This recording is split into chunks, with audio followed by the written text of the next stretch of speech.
Unless you live in D.C. or one of the 14 states in red, you'll want to pay attention to the Supreme Court, which just decided to look at whether federal subsidies under Obamacare are legal.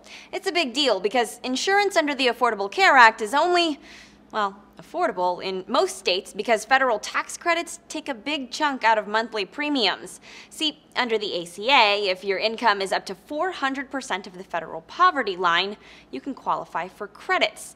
That basically means the federal government pays part of your premiums, and according to Obama administration officials, that can take an average premium of about $350 to around $80.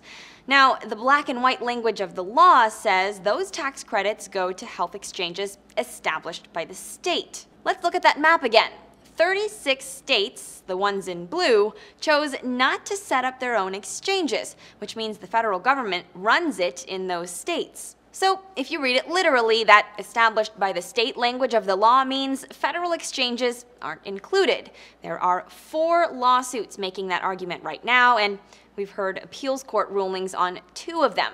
They were, as luck would have it, 2 completely contradictory rulings within hours of each other. Why are folks working so hard for people not to have health insurance?